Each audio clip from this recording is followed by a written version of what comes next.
everyone. It's Monday, September 20. This is the news on PBCJ. I'm Simone Absalom Gill. Jamaicans will now have more permanent locations to access the COVID-19 vaccines as the Health Ministry has expanded the number of fixed sites across the island to 55. These fixed sites have been established in the health districts across the 14 parishes and will operate from Monday to Saturday, with some sites open until 6 p.m. Members of the public can visit vaccination.moh.gov.jm to see the specific days and times that each permanent site operates. Up to Thursday, September 16, a total of 699,974 doses of COVID-19 vaccines had been administered, including 484,872 first doses, 195,714 second doses, and 19,389 single doses. The Ministry of Health and Wellness continues to urge Jamaicans who are eligible to take the vaccine to take a COVID-19 vaccine that is available in the country. These vaccines have proven to reduce severe illnesses, hospitalization, and death. Here's the full listing of the fixed sites across the island.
Health and Wellness Minister Dr. Christopher Tufton has been selected to serve as president of the Pan American Health Organization's Directing Council meeting and will lead the 59th meeting of the 35 PAHO member states. The Health Ministry shared the information in a release on the weekend. The council meets in Washington, D.C. from September 20 to September 24, 2021 to consider matters including a roadmap for the digital transformation of the health sector in the region of the Americas, a comprehensive approach for addressing health threats at the human-animal environment interface, and reinvigorating immunization as a public good for universal health. These are unprecedented times for the Americas and indeed for the world. The region has been significantly impacted by the COVID-19 pandemic, not only therapeutically, but also socially, economically, and politically. The virus has caused major disruptions to health service delivery and has severely challenged our public health system, putting strain on human, technical, and financial resources. WHO figures show that there have been over 226 million confirmed cases of COVID-19 and over 4.5 million deaths up to September 17, 2021.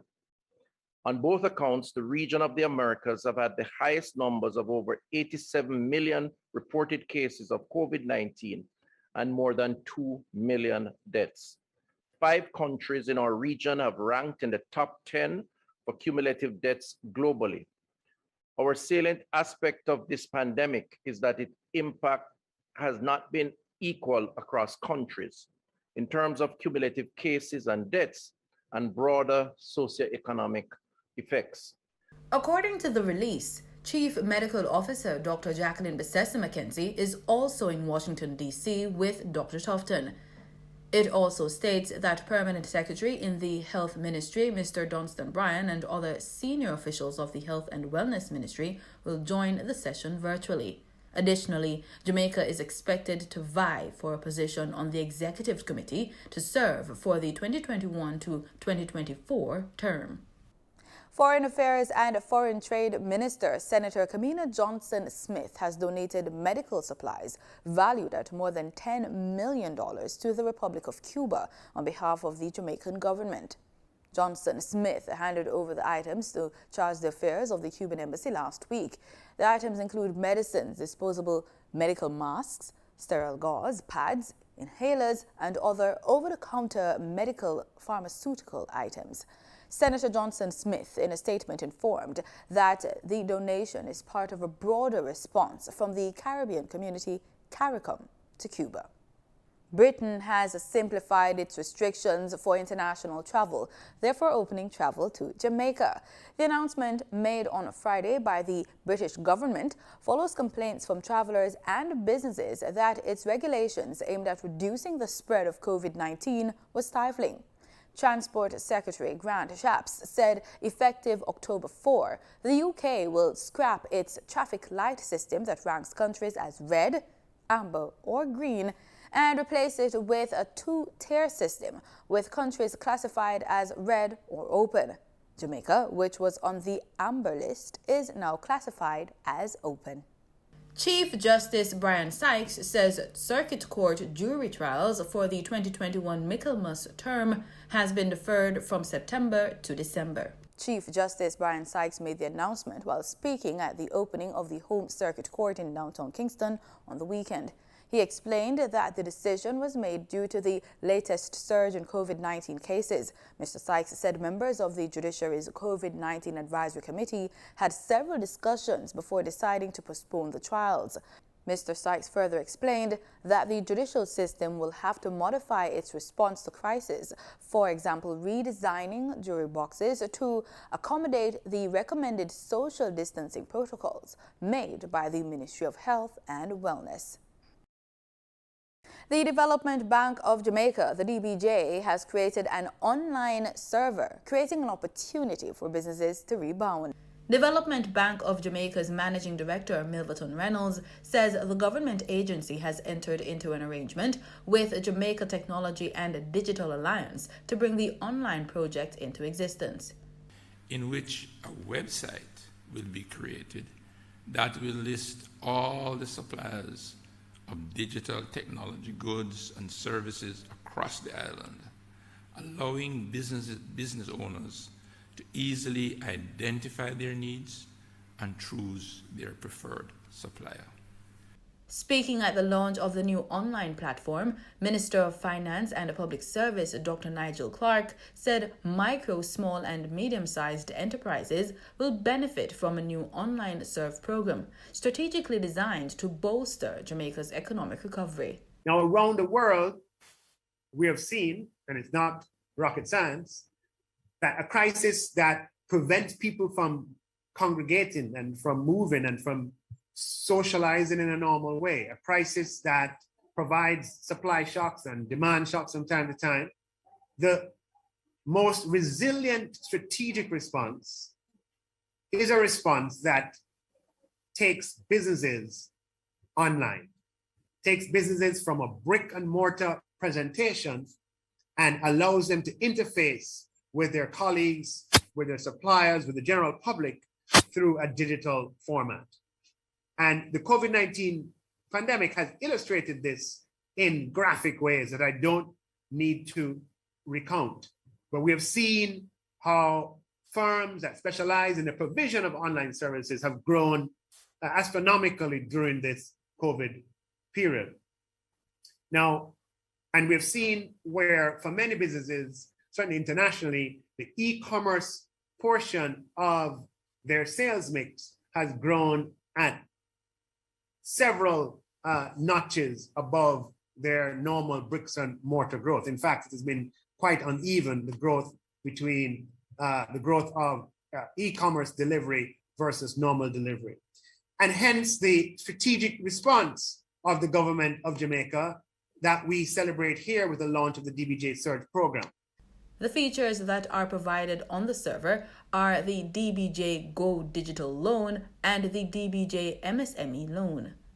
We are, by virtue of this portfolio of products, encouraging and we are proselytizing to MSMEs and saying to them, here's an opportunity to take your business and to give it, to digitalize the business and therefore make it more accessible to customers in a way that does not require physical interaction.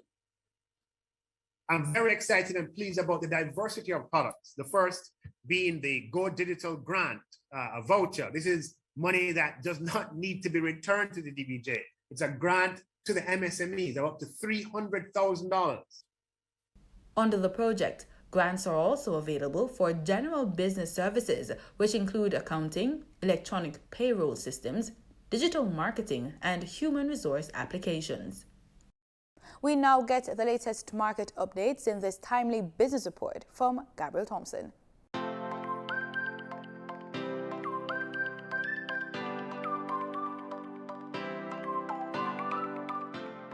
In foreign exchange trading for Friday, September 17, the US dollar sold for an average $149.10. The Canadian dollar ended trading at $118.23. The pound sterling traded for $205.60, and the euro sold for an average $176.87. In Friday's trading session, the JSE Combined Index advanced by 553 points to close at over 400,000 units. Overall market activity resulted from trading in 92 stocks, of which 44 advanced, 30 declined, and 18 traded firm. The Junior Market Index advanced by 26 points to close at over 3,000 units. Stocks advanced for 138 Student Living Jamaica Limited, 1834 Investments Limited, and Berger Paints Jamaica Limited. Stocks declined for 138 Student Living Variable Preference, Caribbean Cement Company Limited, and Caribbean Cream Limited. Trading firm were AMG Packaging and Paper Company Limited, Barita Investments Limited, and Everything Fresh Limited. Wigton Wind Farm Limited ordinary shares was the volume leader with under 900,000 units, followed by the Limnas and Bards Limited with over 700,000 units, and Future Energy Source Company Limited ordinary shares with over 700,000 units. In market data for oil, prices dropped more than $1 a barrel to around $74 on Monday, as rising risk aversion weighed on stock markets and boosted the US dollar, while more US Gulf oil output came back online in the wake of two hurricanes. Brent crude futures slid 2.16% to $73.71 a barrel. West Texas Intermediate crude futures lost 2.55% to settle at $69.99 a barrel.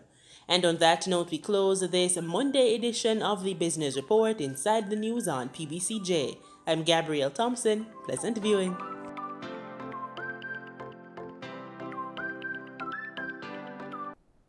are some of the stories making headlines across our region. In Antigua and Barbuda, Prime Minister Gaston Brown has welcomed the about turn by the country's two major trade unions regarding their instructions for its members in the essential services. The Antigua Trades and Labor Union and the Antigua and Barbuda Workers Union had initially asked all workers to stay home tomorrow when the government's mandatory vaccination takes effect. More from ABS News. Trade unions across the country have been at odds with the government following the announcement of the COVID-19 vaccine mandates set to go into effect Monday, September 20. Describing the mandate as unreasonable, the Antigua Trades and Labor Union previously requested for all workers to remain at home Monday and Tuesday. Anytime at all, they encourage the people to stay home. The essential services people, workers, that we're going to take legal action against them that will enforce the provisions of the law. And I see just today they reversed the position and they have now given instructions that essential services workers should go to work. Essential services include water services, electricity services, hospital, fire, and prison services. Following legal consultation, the Antigua and Barbuda Workers Union has also amended its previous statements. The ABWU is now advising all of its workers who fall under the Essential Services Guidelines to report to work. For workers not governed by the Act, the union is encouraging them to remain at home. I believe that the retraction of their prior instructions was the right thing to do. Ultimately, we need the collective efforts of all citizens in order to defeat COVID, and this is not a time for us to be fighting each other. So the mandates that we have introduced, they are in essence a call to duty, and what we're seeking to do here is to get as many people vaccinated so that we can achieve herd immunity and to restore our economy and certainly our country. Unvaccinated public sector workers will be paid for the remainder of September. However, beginning October 1, workers who fail to avail themselves of at least a single dose of a COVID-19 vaccine will not be paid during the period in which they remain unvaccinated. It doesn't make any sense stretching us because, we're just firm in our conviction. We are prepared to suffer the consequences, and we know what we're doing is right, is in the public's interest. Rakib Aparicio reporting for ABS News. The St. Lucia Divers Association and the St. Lucia Hospitality and Tourism Association are helping to create careers in scuba diving. The association has empowered some 10 youngsters with the tools to jumpstart a career in scuba diving through its major coral reef restoration effort dubbed North Project. We hear more in this report from HTS News Force. The St. Lucia Divers Association, a Baglo North project, sought to provide young divers with the skills and knowledge to form an association to attract persons to the sites. Under Phase 1 of the project in April 2021, 4 sailboats were sunk at locations off the coast of Grosile, Radby Beach and Rats Island.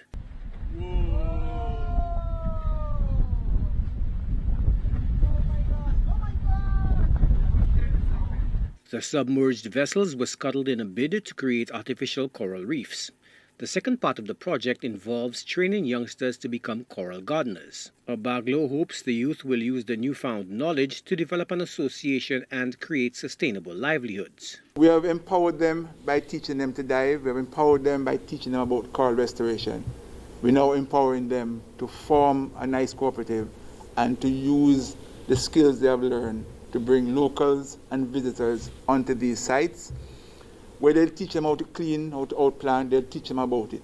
And basically, that way we'll spread the knowledge around about restoration and the things we want to do. One of the biggest spin-off of this project is that we have about 10 youngsters now who have learned to dive and who can start a future in scuba diving. A couple of them have already indicated that they want to move further. Tourism Minister Dr. Ernest Hilaire says the North Project is a step in the right direction to diversify the tourism product. He hopes the Divers Association will also replicate the initiative in other parts of the island. I think this is a fantastic initiative. I want to encourage you to expand it. Do not stop with this small group of youngsters alone. Expand it as much as you can. Build more sites. I would love you to come down of Millennium Highway and enhance the diving area there and other parts of St. Lucia too. If we can create more such sites, developing our ecosystem even better, I think we will all be the richer for it. The St. Lucia Conservation and Tourism Enhancement Fund of the St. Lucia Hospitality and Tourism Association contributed to the work of the North Project. For some time now, the international travel market has been screaming for greater diversity in St. Lucia's tourism offerings. The SLHTA heralds the effort of the St. Lucia Dive Association in promoting dive as a sustainable tourism product, an environmental tourism product. The TEF has always expressed support for those kinds of initiatives, and we continue to look forward to the opportunities to continue to assist, especially the service providers, the tourism service providers, in developing and diversifying St. Lucia's tourism product. A publication from an online research site, One Earth, indicates that the global coverage of living coral has declined by half since the 1950s. Experts say that climate change, overfishing, and pollution are destroying these fragile ecosystems and placing communities and livelihoods in jeopardy. Coral reefs help protect coastlines by reducing the impact of storms and waves. Joachim Duplessis, HTS News Force.